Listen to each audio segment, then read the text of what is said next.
When hundreds of new games come out every single day, it's not surprising that year after year we end up with a huge pool of incredible titles that engage in a violent battle for your free time. And at the end of each of those years, we arbitrarily crown some of them the best, even though your average Joseph has hardly played any of them at all. So that's why this year I'm starting the best games I didn't play of 2025. Number 5. Death Stranding 2 on the Beach. Hideo Kojima still being out there making weird-ass games for weird-ass people like me is probably one of the few things making the world a better place in this modern era.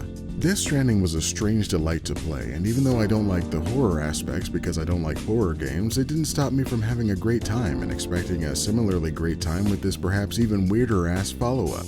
However, despite Sony's exciting move to bring their games to the glory of PC, they still maintain a seemingly random duration of exclusivity on their curvaceous console. And even though I'm a regular adult man with a full-time job and could probably afford a PlayStation 5, knowing that the PC version is going to be out there one day and probably even better has kept me from that financial blunder. So when that day comes that I can once again take control of Norman Reedus and have him piss on things while mountain climbing with a baby and dodging explosive ghosts, I'll definitely be checking this out. Number 4. Split Fiction. Convincing my wife to play It Takes Two wasn't particularly challenging, not nearly as challenging as guiding her through the jumping puzzles that decades of 3D platforming had ingrained into my very being. A feat I assumed would be much easier given her ability to get through the mind-flaying madness of navigating the old-school Tomb Raider games. Yet the joy of It Takes Two and the apparent step-up in chaos and creativity that Split Fiction is offering made this something I'm still excited to check out. So excited, in fact, that I already bought it and have it right here in my pretty little hands. The prospect of getting into this odd sci-fi/fantasy world of virtual reality inside of a video game where I believe you get to play as a sausage at one point will certainly be another wonderful and probably eventually sad adventure I'll love. But hopefully it's one with platforming sections that are just a little bit more generous. Number 3. Dispatch. My love affair with Telltale games started and ended with The Walking Dead. As soon as I started to get a whiff of how the sausage is made and realized the narrative was mostly a foregone conclusion that you were just mildly participating in, I realized it wasn't even all that interesting to begin with. However, the demo for the Dispatch immediately hooked me with how appealing the story and characters were, and most importantly, actually gave me a game to play in the process. Rather than just walking around talking to people and trying to pick the best or most interesting responses to meander to the inevitable outcome, I was out there doing some kind of crazy management sim with a side of hacking minigames. Now, do I know if Dispatch suffers from the same lack of choice in the narrative options? No, I don't. But what I do know is that at the very least I can have a good time fiddling around with the actual video game parts while I watch an interesting take on the superhero genre that already gave me some sensible chuckles in the short demo. And it has Jesse Pinkman along with a whole pool of cool cast, probably making it even better. So it's definitely on the short list of things I'll softly massage into my hard drive in the near future. Number 2. Clair Obscur Expedition 33. The game that seemingly every other person on Earth played and demanded win every award known to mankind, including Indie Game of the Year while being funded by a major publisher, is yet another I didn't manage to play.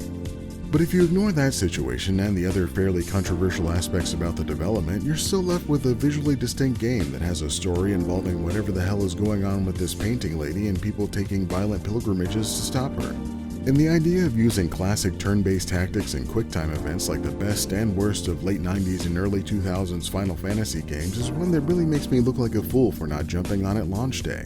Expedition 33 was on my radar for a while before it came out, mostly because it looked weird and that's really all it takes to get my attention. However, with my time already spread thin between continuing to play Marvel Rivals and Helldivers 2 for hundreds of hours, how could I have time for a 40-hour RPG? But being the only game legally allowed to win awards, I'm now obligated to play it and probably review it for the dozens of people who haven't tried it yet and need to hear the perspective of a grizzled veteran nerd who played RPGs before they were even fun to play. Number 1. The Altars. Speaking of games that intrigued me with their weirdness, this one breezed over that bar and carried it away before anyone else could try to climb over it.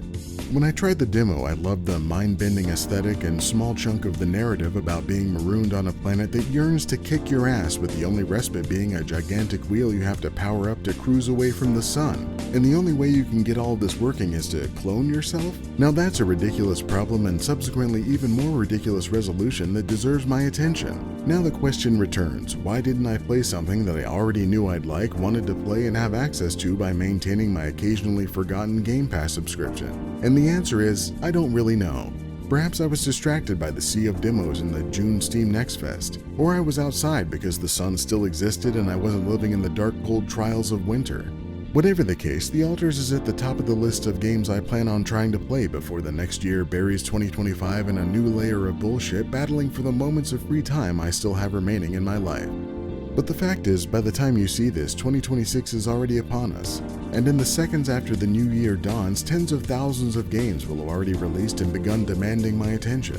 I'm not sure yet which paltry few will claim victory, or if I'll just keep returning to the online multiplayer games I started years ago, but I do know that my gaming journey is not complete, nor is my hobby turned hobby that makes me negative money creating these stupid videos. So if you want to see the best games I actually did play of 2025, check them out here. Just make sure to Low 5 Mega supporter Adam Mutke on your way out.